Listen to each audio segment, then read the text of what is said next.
We got Hanifa. Welcome to the session, Hanifa. We got Ika Haryanti. We got Ahmad. Just a bit checking. Is this Ahmad participant from Qatar? Yes, it is. I'm from Okay, pleased to meet you, Ahmad. So we'll be starting around about within 5 minutes. Yeah, so please stay tuned in the channel. So while we are also waiting for Ustaz Agung Waspodo to joining as well.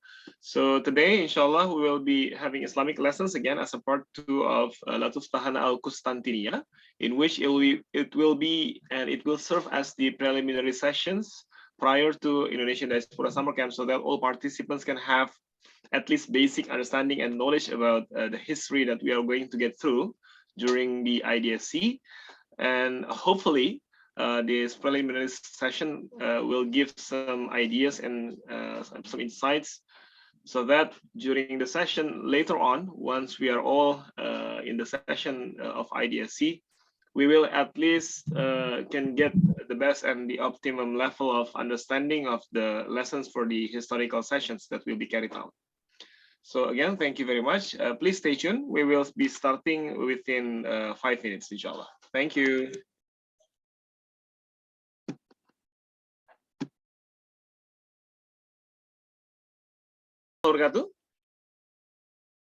Alhamdulillahi Rabbil Alamin alladhi arsala rasulahu bil huda wa dinil haq liyudhhirahu ala dini kullih wa kafa billahi shahida.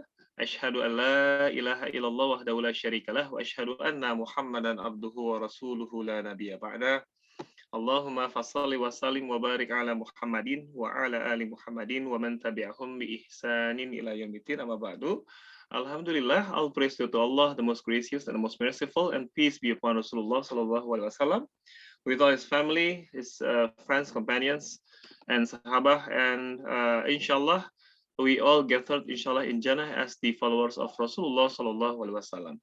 First of all, I would like to greet everyone and also welcome everyone in this session today, that we are going to have second session of our sharing session for IDSC preparation, in which will be carried out by Ustaz Agung Waspodo. Thank you for joining our session today, and apologies for the delayed starting of this session, because Ustaz Agung will also joining another 4 minutes. So it's good to have a quick session on meet and greet. Yeah. So I would like to welcome Hanifa. We got Hanifa here, Ika Haryanti, Ibu Nancy, Ibu Nancy, Bu Dokter. Assalamualaikum, Bu Dokter. We got Rasha participants. We got Rafi from Qatar. We got Kisha, Jauza, and Naufal as well. Thank you everyone for joining. So just as a quick start, to remind everyone that in 12th until 21st of July, we will be having a session, a so-called Indonesia Diaspora Summer Camp, in which we are going to learn many Islamic lessons from this event. Yeah, with taking theme of leadership journey from Abu Ayyub al-Ansari until Muhammad al-Fatih. Yeah, so it all started with Nubuwah Rasulullah sallallahu alaihi wasallam, about Latuf Tahana al-Qustantiniyah, in which, based on our understanding from last session with Ustaz Agung, this has become the spirit, yeah, the main spirit for Ummah, yeah, to make it realized, yeah, to make it happen, so that they are part of the army, they are part of the leader, and it is some kind of handover from generation to generations in liberating Constantinople. Yeah. So I think we got Ustaz Agung joining us already. Assalamualaikum, Ustaz Agung. Waalaikumsalam. Hoşgeldiniz Ustaz. How are you, Ustaz? Apa kabar? Alhamdulillah. Alhamdulillah. Well, So, hopefully that's great then. Alhamdulillah. Thank you. Yeah. So let's have a quick checking on the sound and also visibility. Is it clear on the voice from Ustaz Agung? So everyone, please also drop some chats, yeah, so that we can know each other, and please say something and let us know where your position, where you are coming from. I noticed that there are participants from Egypt, from Turkey, from Indonesia, from US. Yeah, we got Dimas from Qatar as well. Yeah, colleagues from Qatar. So would be great if we can have a quick chat and drop message, please, so that we can know one another. Yeah. So Ustaz Agung, I've just opened already. Alhamdulillah. Thank you.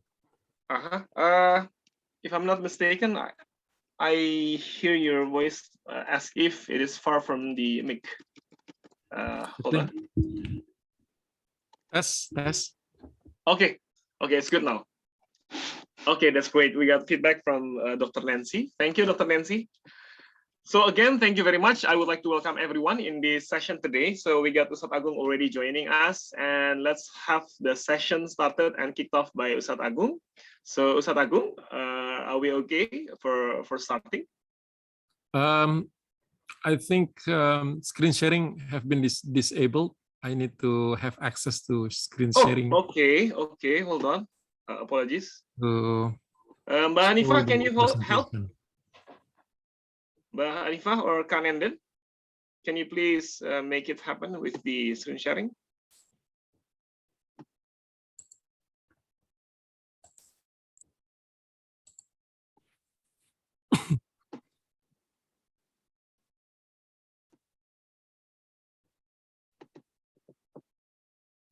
Okay, while we are waiting for the technically presentation being prepared by Ustadz Agung, please drop some comment here. We would like to understand where you are and where you are coming from, and say something with other participants as well, because it's going to be another 3 weeks from today.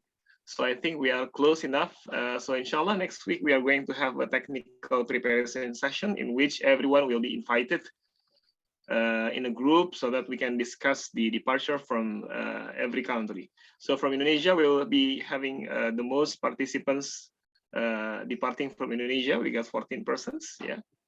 And from Qatar, from US, yeah, and from Egypt will be departing from their country.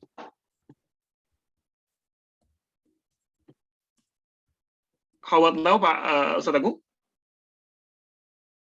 Let me try again. Okay, I can start posting my presentation. Okay, time is yours, Ustadz Agung. Okay. Bismillahirrahmanirrahim. Assalamualaikum warahmatullahi wabarakatuh. Alhamdulillah, wassalatu wassalam ala rasulillah wa ala alihi wa ashabihi wa mawalah. Thank you for having me in this conversation room. Hopefully, in this session, I will make it quick.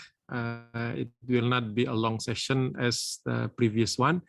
And if you don't mind showing yourself in the video so that we can see your face and get to know each other. And during the session, I will ask a few questions if you don't have questions for me. So today we are going to discuss. I will show you a little bit of Prince Mehmed II life according to the historical sources.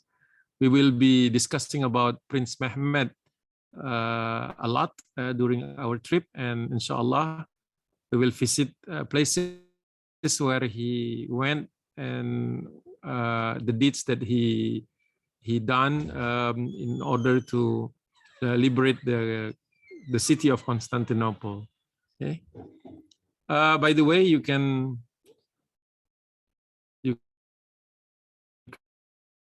drop questions on the chat, but I prefer that you ask me directly and showing in the video so that I can see who I am talking with, and hopefully we can learn from each other, because I think it's not just me who is going to narrate the story. Maybe the participants have already acknowledged or have already read about Prince Mehmed II, who is going to be the main theme, yeah, the main historical narration during our trip, inshallah. Okay, I will start with a background of his father and mother. By the way, the Turks, the Ottomans, or we may call them Osmanli Devlet, yeah, Osmanlı. They used to call their princes their prince as Shahzadi. So they call Shahzadi Mehmed, Shahzadi Alauddin, his brother, yeah, and his brother Ahmed. So to understand how this young prince became a legend, yeah, became we can say that he's the one destined for liberating the city, according to the sayings of the Prophet Muhammad sallallahu alaihi wasallam. It is, I think, there is a lot of information that we need to bring out about his father and mother. First of all, his father was born in Amasya, a city. Although we are not planning to visit Amasya because it is too far away to the east, maybe on another trip we can visit Amasya. This is the birthplace of his father, Sultan Murad II. He was born as the son of Sultan Mehmed I. And we recall that Sultan Mehmed I was a sultan that reunited the Turkish tribes under the banner of Osmanlı. After a catastrophe befell upon them in Ankara around the year of 1402, when Sultan Bayazid was defeated by Timur Lang. Maybe some of you have read about Timur, yeah, Amir Timur. And when he died, a lot of the Turkish tribes, they were scattered. They become disorganized. That is why Sultan Mehmed I, yeah, the grandfather of Shahzadi Mehmed II, was called Chelebi, the one who reunited the tribe. So one important thing about leadership during those days were a quality that they have, a very good quality, which they can unite people of different backgrounds. That is why this youth summer program is having, I think this is a good opportunity to have a youth summer program such as the one that is going to take place next month, is that we gather from all over the world. Yeah, we will have a gathering throughout maybe about 10 days or so, where we can exchange ideas, we can learn from each other, and learn to lead one another. Yeah, because it takes a good follower to become a good leader. So Sultan Murad II, the father of Prince Mehmed, was born in Amasya. Of course, we can see from the map that Amasya is located in the Anatolian part of Osmanli territory, yeah, which is in the Asian part of the region. So he was born in Amasya, and Mehmed's mother, Huma Khatun, was born in Deurekani, Kastamonu, to the west of Amasya, still in the Anatolian part of the region, and he was called Walid Sultan. Yeah?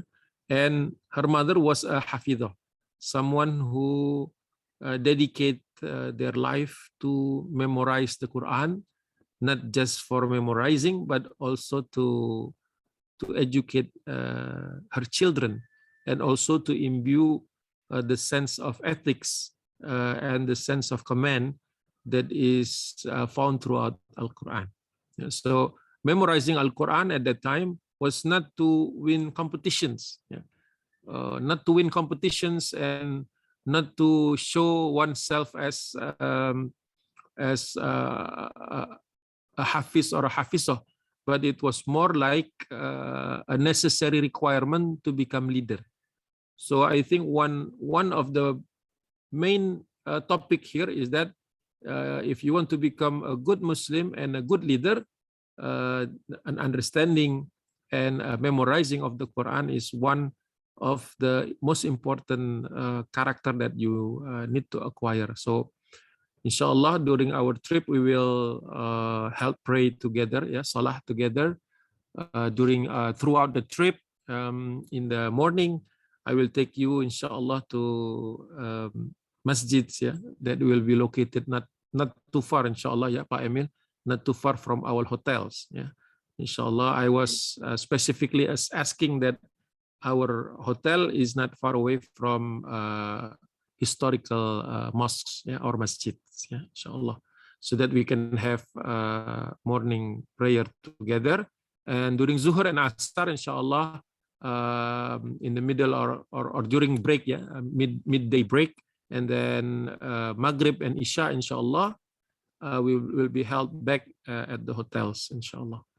So this trip is not just a tour.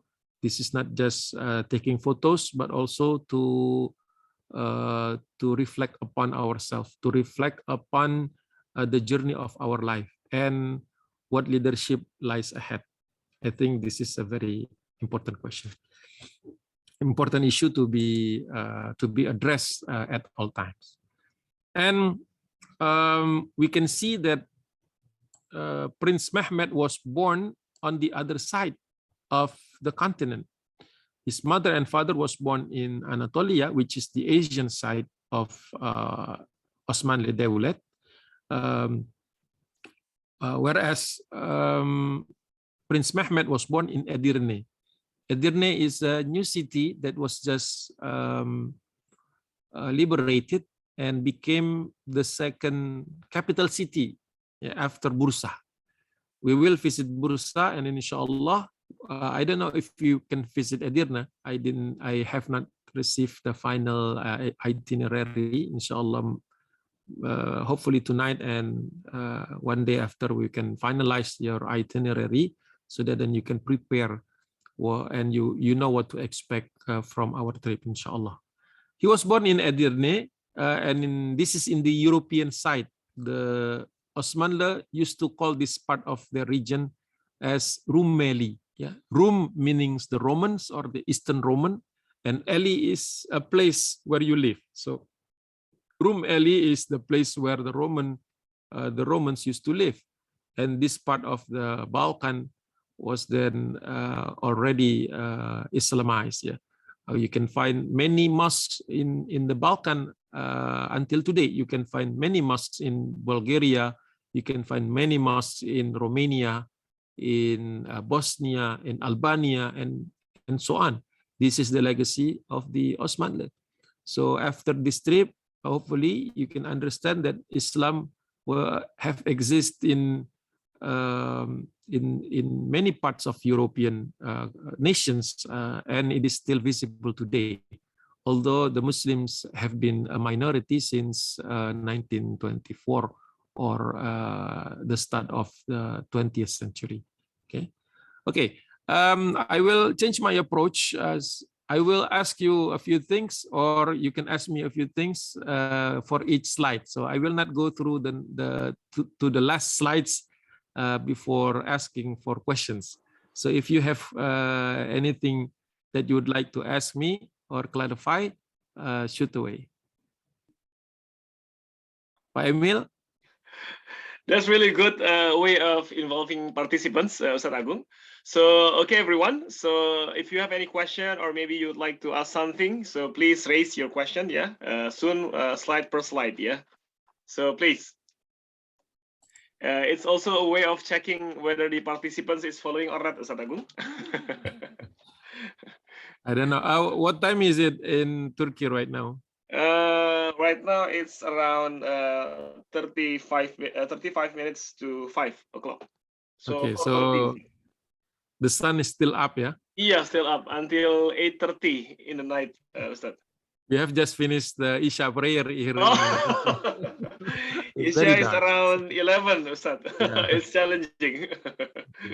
Hopefully, we have prepared the rundown, daily rundown, so that we can adjust to the times of prayer. Yeah, inshallah. Okay, anyone? Or anyone? It doesn't have to be the young participants. Maybe the guardians, the father and mother. We got Dr. Nancy as well. Okay. Any questions where his father and mother originated from? And Fatih or Mehmed, yeah, Mehmed II, he was not called Fatih at this time. He was just a baby at this time. Okay, so if there is no question, we will continue. Pak Emil? No questions so far. Everything is okay. Yeah. Okay. No problem here. Okay. Next slide. Not next slide yet, but not far from Edirne is Constantinople. I have not edited. This is the Constantinople according to Indonesian spellings. Yeah, Constantinople is the city that was. I just remind you again that our Prophet Rasulullah Muhammad SAW, peace upon him, used to say during his stay in Medina that you will liberate Constantinople. The best leader is the one who liberates, and the best followers are with him. So Constantinople is the heart of the Osmanli Devlet aspiration. Every morning there is a saying also in the history books. They wrote that every morning when Sultan Murad II open up his window of the palace, and he would say to his children that there is a city, Constantinople, that is destined for us to liberate. And his children would make pray with him, and then they would recite the hadith, the saying, and this is a daily routine. So it is imbued and embedded in their soul, in their aspirations, that Constantinople will be part of the Islamic city under the leadership of the Osmanli Devlet. This is how they internalize. This is how they make sure that the children remember that there is a big task in front of them. I don't know, Pak Emil, are we going to visit Bursa Uluda? Yes, we have session to visit Uluda, Ustad. We're going to go by teleferic. Teleferic. So yes. I won't.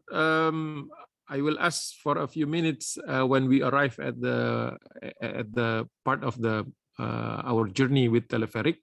Mm-hmm. Part of there is a good spot in the second and in the third stop. In the third stop, there is a good spot where I will relate a story about the children of the Osmanli Devlet. That they used to climb this mountain. They used to climb these hills when they were young, along with with his father or with their fathers, and they used to retell the story of how Constantinople will be liberated. So this is going to be a very serene place, yeah, a very good. I think during summer, this is a cool place where we can have a good breath of air, yeah. And I will tell the story there, inshallah. I used to relate that it is easy for us in this modern period, yeah. We can climb the mountain without ever setting a foot in the rugged place. We will ascend the mountain using a cable car. The Turkish call this teleferic. Yeah? Teleferic is basically a cable car. We will climb a few hundred meters, and then you can see that this mountain is very special in the history of the Osmanli Devlet, inshallah. So we will visit Bursa and Uluda and try to relate to the story, inshallah. Okay, Prince Mehmed as a youth, he was born in 1432. His father was Sultan Murad II. When he was born, he did not find his father to be at his side. He only saw his mother, of course, who gave birth to him, because his father was leading a military expedition. Because at that time, there were rebellions in some places. So when he was born, he did not see his father until a few months after. So his father left an impression that a young man or a leader at that time was responsible to make sure that the whole country is safe. So Pak Emil, our young guest, inshallah, in this youth summer program, will have a chance, yeah, to show that they are ready to become future leaders, inshallah. We will play the board game. Also, we can see how they can lead an army. Also, we can have discussions during our trip, so we can see other qualities of a leader, such as to make sure that everyone in the group feels safe, feels happy, yeah, not just to make maybe sometimes people would forget that they are part of the team. Yeah, we want people to be part of the team, not just a team by himself. I think this is a very good important character that we need to remind. Yeah. What do you think? Will there be other exercises or mentoring or anything that the participants can train their leadership qualities? So basically, yeah, okay, everyone. So basically, there's going to be mentoring sessions on every day, yeah. Whether it is in the middle of after session, for example, like after we are doing like a trekking in the Constantinople wall, and then we're going to have it's going to be either in midday or end of the day. Yeah. So the idea of mentoring is that we are going to summarize and do some kind of rephrasing, rephrase, not refreshing, rephrase of the lessons and all the hikmah that we get during the day. And of course, it's not just about the knowledge perspective, but as well as how we form the idea of building the leadership mentality of the participants. Yeah. So it's going to be a mixed method, Ustad. It's going to be a mixed method, of course, and it will be embedded throughout the event, inshallah. Nice. Now that you mentioned about visiting the walls of Constantinople, we will also visit. We visit the tomb of Abu Ayyub, and then we will. I just found out that after several readings that there were many places where the companions of the Prophet used to visit, not just Abu Ayyub, but they went back because Abu Ayyub died and was buried there. So there are some other places that I will suggest that we visit if possible. And you were saying about walking along the walls of Constantinople, and this is during July. It is very hot. I hope that the participants are prepared, yeah, to get sweaty. This is I have a few years back I have tried to walk along the wall from Edirne Kapı until the end of the walls at Yedikule. It was around maybe 3 or 4 kilometers. 4 or 5 kilometers, yeah. Yes, I think we should mention that because that the participants should be prepared. A good shoe, a pair of strong legs, yes, and lots of water. Lots of water. Let's have a quick check with participants, Ustad Agung. What do you think? So, okay, guys. So, with all my respect to parents who is joining today, if I say everyone and also guys, please notice that this is basically intended to youth participants because we have to adjust, right, with the youth and also Genslar language. Yeah. So, guys, I would like to call you Aisyah. We got Farha, Jausa, Ahmad. I would like to invite everybody to participate in these interactive sessions during this sharing session because we have Ustad Agung will be taking sessions by session, but we also would want everyone to start participating. So first of all, I would like to invite, we got Ahmad, Farha, and Jauza. Can I hear something from you? Ahmad, Farha, and Jauza? Assalamualaikum. Waalaikumsalam. Yeah, thank you. Am I speaking to Farha? Yes. Okay, Farha, so later on in IDSC, Ustadz Agung mentioned just now, we are going to have one of the session will be involving a walking session, yeah, in which we are going to track down, to do like a trekking along the Constantinople wall, and we try to get the idea of why is it the famous word from Fatih Sultan Mehmet of Imkan Seze Basharmak, right? Of Imkan Seze Basharmak is something that during that time it is something that very very phenomenal. Yeah, why? Because before Fatih Sultan Mehmet trying to liberate Constantinople, the biggest barrier that Fatih Sultan Mehmet and his army is facing was not just about the thickness of the wall, but also the psychological barriers that has been set up not just to the civilization, but to the whole world, that Byzantium Constantinople will never be able to be liberated. Yeah, there's two biggest and significant barriers. So what do you think if later on we are going to make a surprise of inviting every participants to have a walking session like around 40 minutes until 1 hour, inshallah, and we will be sweating in the summer day, of course. And meanwhile, we are going to also see and experiencing the greatness of the wall. What do you think, Farha? Do you think you are prepared for that? Yes, because I'm curious about the thickness of the wall and how is it it? Yeah. So just to give you an idea, it is 3 layers of walls, right? Correct me if I'm wrong, Ustadz Agung.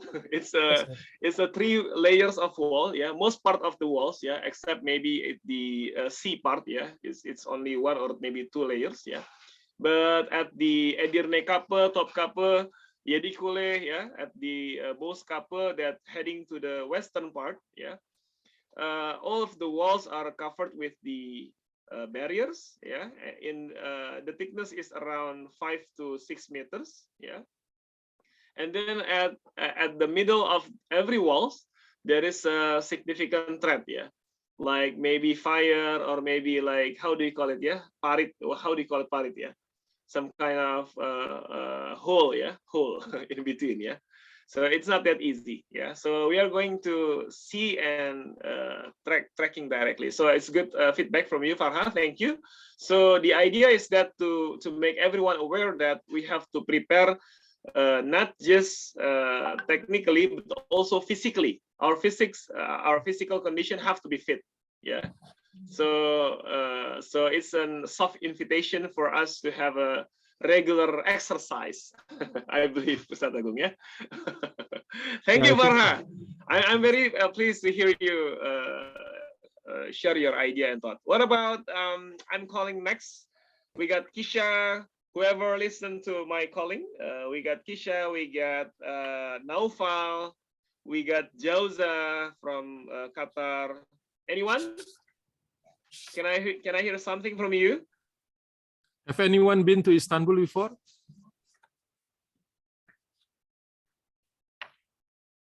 Anybody ever visited Istanbul before before today? I don't think so. I don't think so, sir. I think this is their first visit. Their first visit. So also just to remind everyone, if you haven't joining the ID Summer Camp Instagram, please do so, because there's some basic introductions, basic introductions on the materials that will be delivered during the IDSC session. So it would be a great introduction if you can have like early information or initial information. Yeah. Thank you, Farha. What about Kisha? Kisha, are you with us? Kisha? Yeah. Yeah, Kisha. How are you, Kisha? Must be very tiring, yeah, because it's already night, yeah, in Indonesia. Kisha? So far, how's your preparation for the session? Good. Good. have you started to read anything about the Usmani history or maybe Latuf Tahana al Constantinia? Not yet. Not yet. Okay, so I hope this session could give you some initial information. Yeah, stay tuned then. If you missed the first session, it will be uploaded. Last week we tried to upload, but maybe because of the size issue, it's a problem. So we will try again later and share through Google Drive. Okay, Ustadz Agung. Ustadz Agung.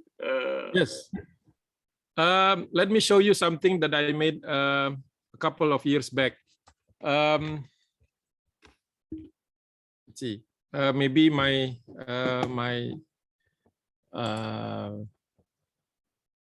I have changed the video. Maybe you can spotlight this. If you can see my video, it's in front of me. This is me. And this is my library, a small library. And if you can see that I have made this diorama using many DIY, yeah, DIY, do-it-yourself materials. I have tried to make an impression of the city of Constantinople at that time. This is not the modern day Istanbul. As you can see, you can see that here we can see that there is a Sea of Marmara, and this is the Strait of Bosphorus, and this is the walled city of Constantinople. And we will see it from the west as Sultan Mehmed saw the place or saw the city at that time.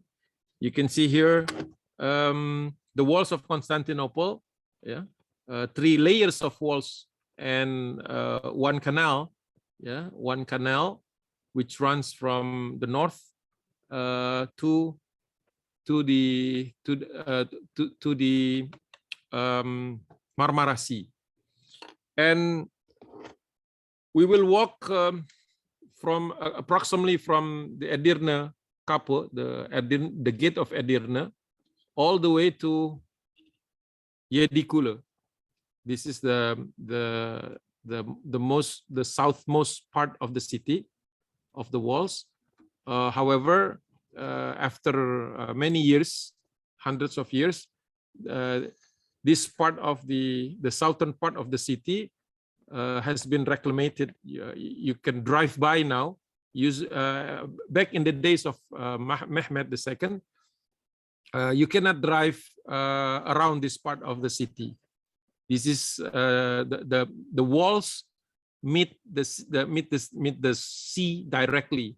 But now, when we visit this July, inshallah, there is already a road here on the southern part of the city, so we can stop here and then take some break. The walk from Edirne Kapo to Yedikule takes about one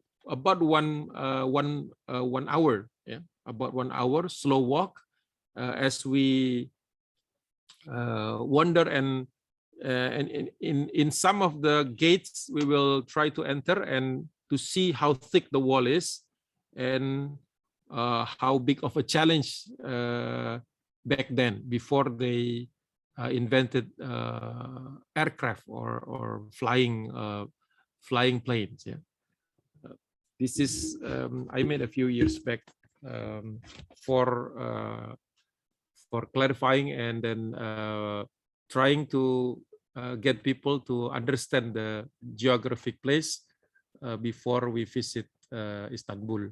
Inshallah, if we arrive in Istanbul at this part of the city, we can walk and we can visit the tomb of Sultan Mehmed II around Fatih area here, and hopefully we can learn a lot about the history of the city, inshallah. Okay, I will switch back my video to the. Oh yeah, Ustadz Agung, sorry for Yes? interrupting. I also reminded myself that seeing this diorama, we will also having like a Fatih board game, right? So Fatih board game is a so-called a strategy game, everyone. So just to make everyone is aware that besides we are going to do a simulation and also tracking, tracking along the Constantinople wall to get the idea of Imkan Sezebasharamak and how tough the Byzantium wall was set up, to protect Byzantium Constantinople. So we will have as well after the Bosphorus cruise, and then did the tracking, do the tracking, and then we will play as well the strategy game, strategy game of 1453 Fatih board game strategy, in which we try to understand the simulation of the liberation scenario through a strategy game. So we will take role, and Alhamdulillah, Ustadz Agung has verified and also do some important modifications and adjustment through the strategy game, so that it represents the real history. Thank you, Ustadz Agung. I hope everyone is get excited with the strategy game, because we will try to make the history alive through the experiential approach, not just by lecturing sessions, but we try a different approach.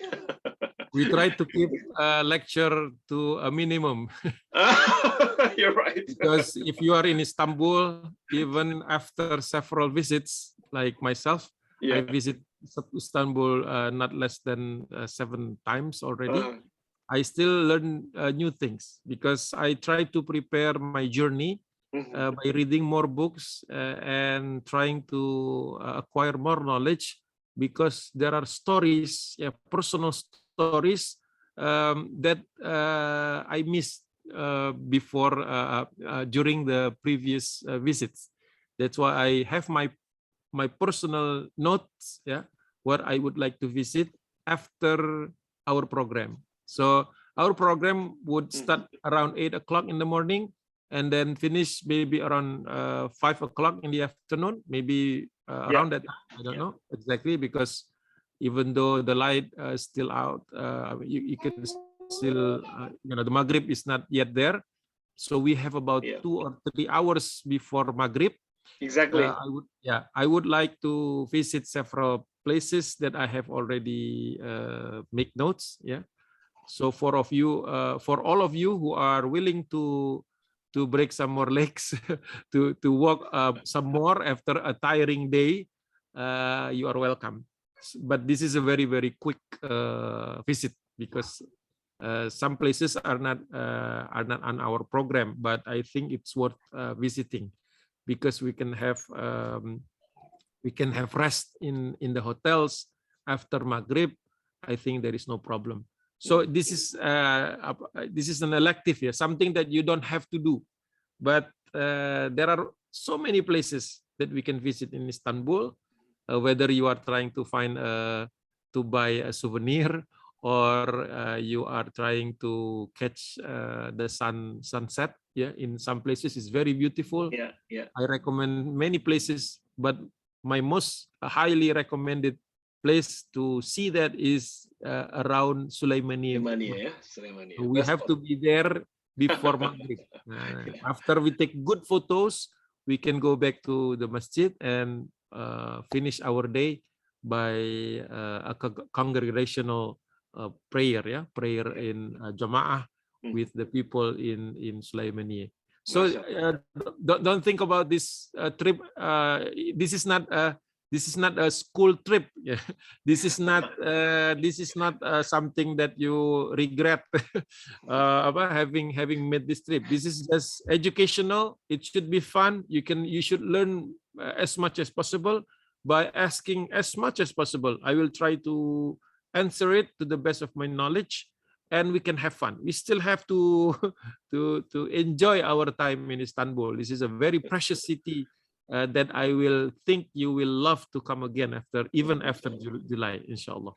Inshallah, Ustaz. Mashallah, well said. Okay, that's why Pak Emil does not like to come to Indonesia. It is very beautiful. So I understand if you don't come back to Indonesia. I understand very well. I truly do. This is very good. So make the most of your time. I know some of you will travel alone.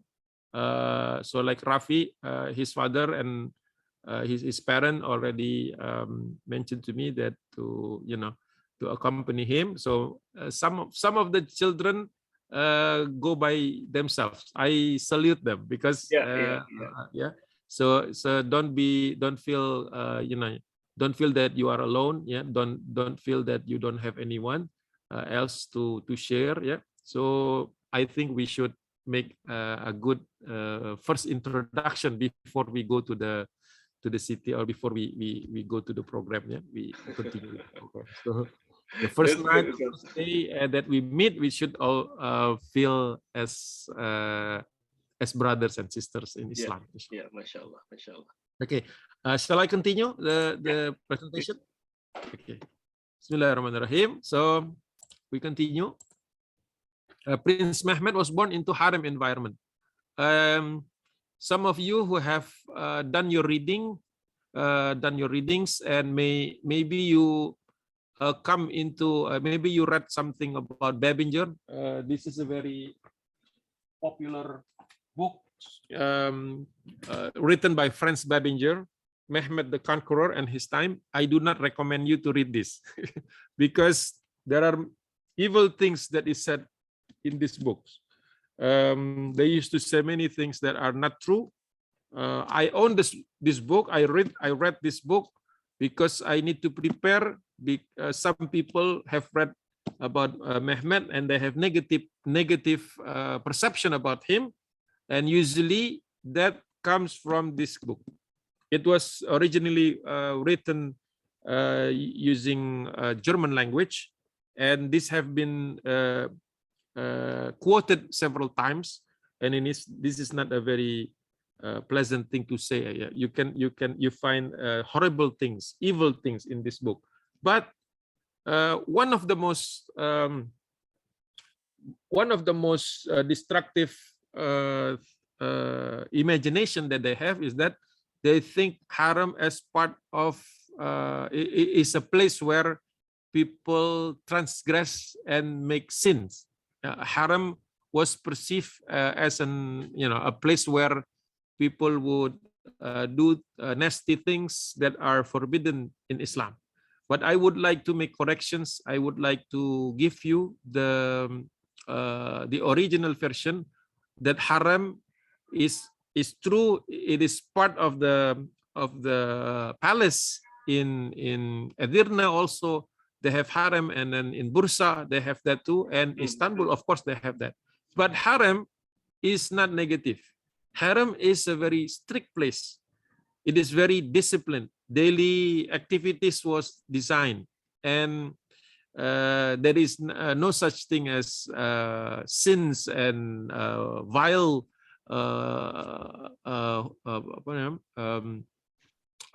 this is not a place where they do bad things, they do evil things.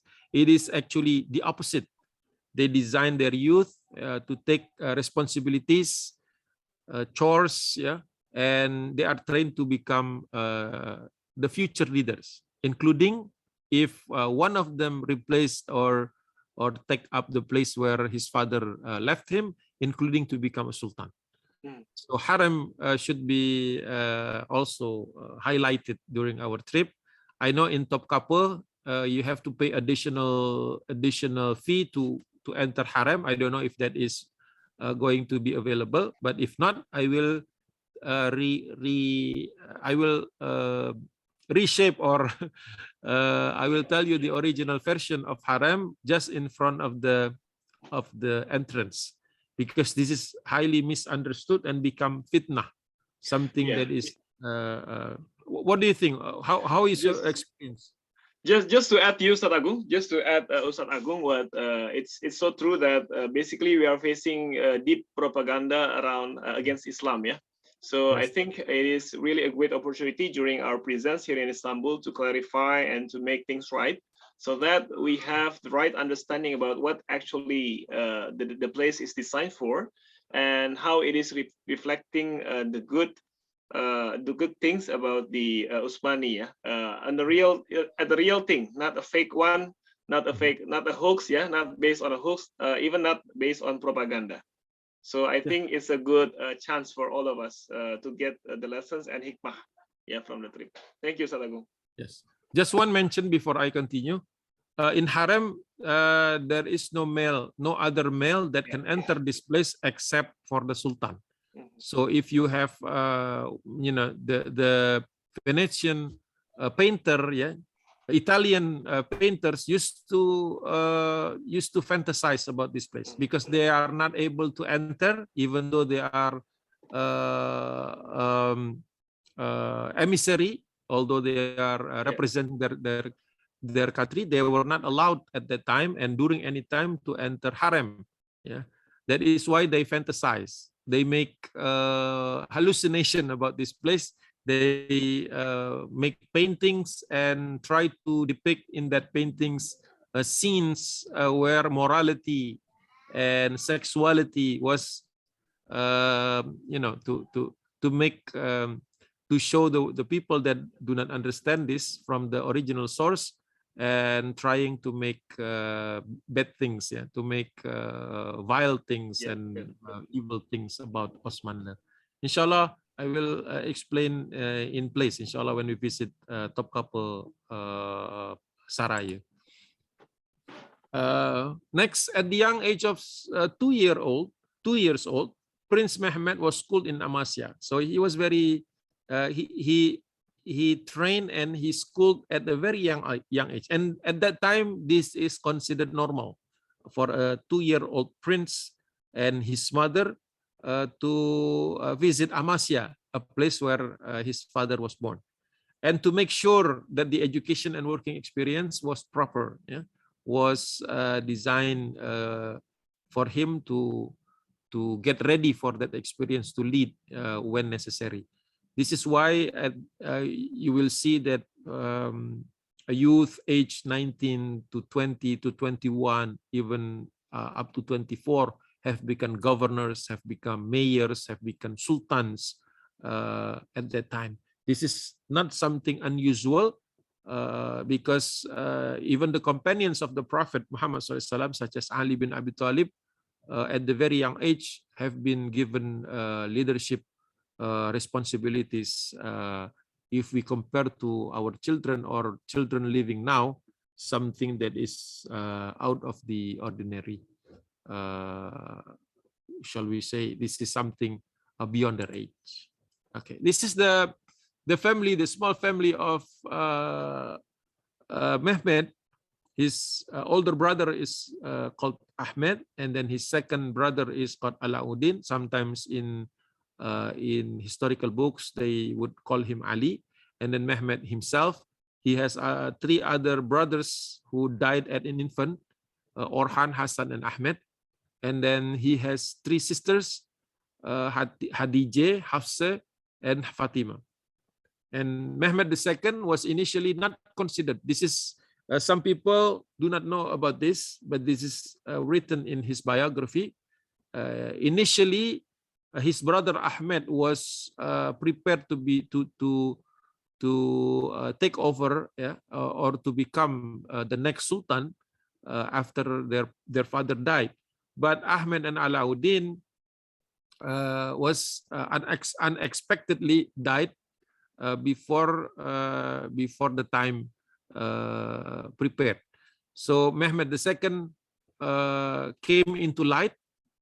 He was not prepared well, and his father used to regret that he did not consider Mehmed worthy of replacing him. So I would like to say to you, to all participants and all who are listening right now, that Mehmed overcame a very big obstacle. He was not the son that was prepared to become the sultan. So this is true in some family, because if you are the second, the third, or the fourth son, sometimes your parents sometimes forget that they have this third or fourth son. Sometimes they don't consider equally, yeah, to be able to become a leader, to replace or to continue what his father is done. So this is something regrettable. However, Sultan Murad II have very limited time, only about 5 years, 5 to 6 years, until Mehmed became Sultan at the age of 19. So to take this into consideration, sometimes maybe we are not the one that people projected to become the leader. Maybe we are not counted. Maybe we deem incapable of doing big things. But remember, inshallah, every one of us is a leader, and every one of us has the potential to become anything that they dream of, as long as they are willing to put work and to exercise and to have experience. That is why Youth Summer Camp, designed by Pak Emilio, is a very good program. Inshallah, we will gain many benefits from this program, inshallah. Pak Emil, do you have anything that you would like to add? Not for now. Thank you, Ustaz. Okay, so if not, we will move to the next chapter. So young Prince Mehmed is on the move. He is, of course, he was born in Edirne, but he did not take Constantinople directly. Yeah, he was sent to Amasya. Along with Mehmed and Alauddin. So his brothers also studied in Amasya, and this is not an ordinary school. Yeah, a school in Amasya is a school to prepare the princes, yeah, the princes of Osmanlı to become leader, basically to become leader. Their older brother Ahmed was already advancing to become governor of the region because he was older.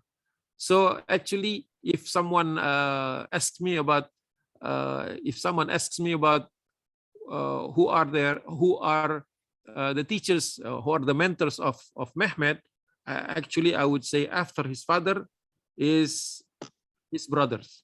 So his brothers was an ideal brother. Yeah, just like little brother used to look up to the older brother, and little sister would look up to their older sister. This is natural. This is a very good bonding within the family. So I think a family tour is a very good way to start strengthening the bonding between the siblings. Here the young Prince Mehmed have trained to adapt, and he was living in Amasya a frugal way. He was basically living just like everybody else. He did not give. He was not given preferential treatment. He was not considered as a prince, because his father, when he made Mehmed and his mother to go to Amasya, yeah, to learn from the school of Amasya, to the special school of Amasya, he gave note to all the teachers and all of the leaders that were in Amasya not to treat Mehmed as though he was his son. So this is on the contrary, you might say, or you might expect that he was given a red carpet, or given a royal welcoming. It is the other way around. He was at the very young age treated as though he was just one of the person who is in the school, or one pupil in the school. There was a saying that if you can make my son to be the best leader, I do not care how you go about it. So his father trusted the tutors in Amasya, just like you will have mentors and tutors during your trip. They are here, or they are provided. They are there to help you along the way, yeah, to make you a better person, inshallah, after the program. Just like young Mehmed to his mentors in Amasya. Yeah. So he was living basically living a hard life. He has to prepare his own bed. He has to make his own room.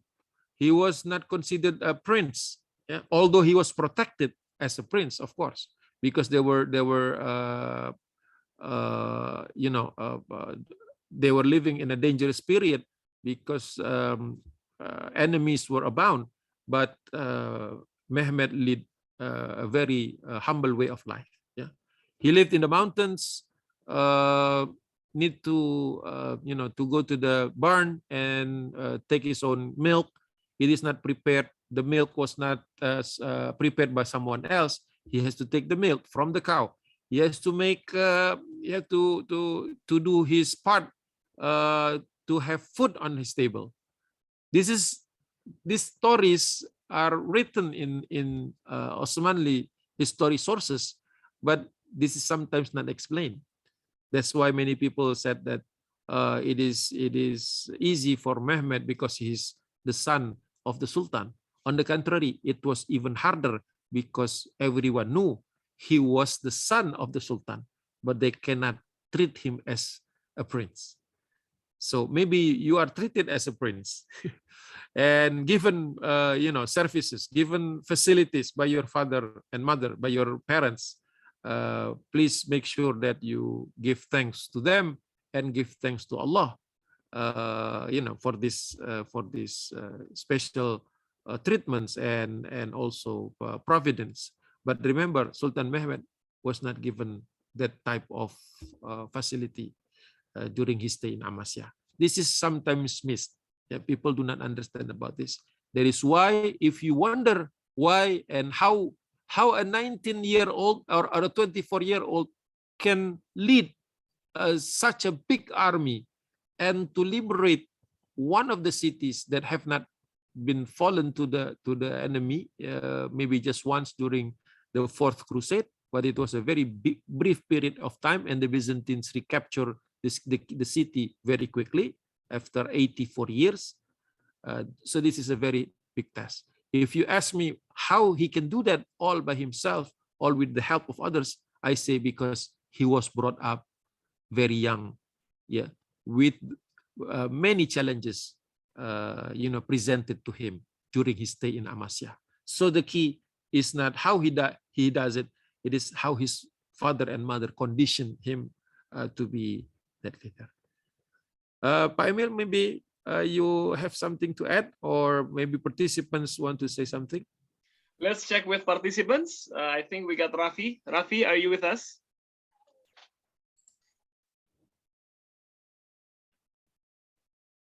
Or Rasha?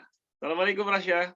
Rafi. So let's have a bit interaction with the participants as well. So Rafi, if you don't mind to open your camera and let's have a quick discussion and chat, because this is supposed to be more interactive, inshallah, and we would like to check our understanding as well and whether we are following, if there is any feedback that we would like to give to participants or maybe to the speaker. Any comment, Rafi or Rasha? Or maybe any excitement or any feedback, anything, any thoughts, yeah, regarding your preparation, regarding when you see the presentation from Ustadz Agung, the idea about how the education in the family that builds the mentality of leadership of Fatih Sultan Mehmet, for example. Any questions? Felix, please feel free. And also, I would like to invite Razan and Ahmad to participate as well. Any feedback? I noticed this is already at night, Ustadz Agung, so in Indonesia. No problem. No problem. Yes, present. Yes, please carry on. I want to ask, I have watched from YouTube King and General that there is an Ottoman tradition that the Sultan's children kill each other in order to get the throne of the Sultanate. Is that true? Yeah, this is very wrong. And they keep repeating that because during Mehmet time, his brothers died because of sickness, and true, during the time of Sultan Sulaiman, way after Sultan Muhammad Fatih, there was some confusion because the brothers, one of the brother came to the side of the enemy. I'm trying to remember the epoch, the period. They switched to the Persian, to the Iranian side, and then try to undermine his father. That's why he was sentenced to death. That was one big problem there, because the accusation was cannot provide any substantial proof. That's why Sultan Sulaiman regretted his decision. But that was one case during the life of Sulaiman. The fratricide, that is how they called the execution, was made using how do you say this, the judgment of the ulama, because at that time one of the most highly respected rule was that no one should endanger the whole of the Dawlat, the whole of the Ottoman, you may say, empire, but it's not a very good expression about their rule, because they call themselves Ottoman, Osman le Devleti. So if someone has any inclination to fight for or to topple the sanctioned leader, they will be given fatwa, and that fatwa calls for them to repent. So this is not like an order for death or execution. First, they are called to repent, to return to the fold and to return to the Islamic way of an Islamic way of teaching. And then if they refuse, they will be given another chance to prove themselves worthy of a prince, for example. So after the second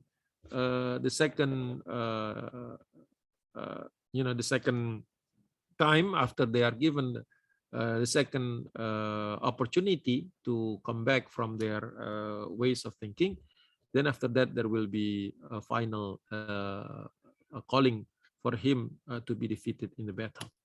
That is why that the Turkish history, you see a lot of battles where they have to survive for their devleti.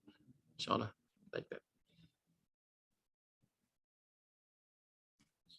Okay, thank you. You're welcome. Thank you for such an advanced question from Razan. I would say that was an advanced question because there must be some initial readings, Ustaz Agung, in Yes, order to get into that question. So really appreciate it. I think that question is popular now because books have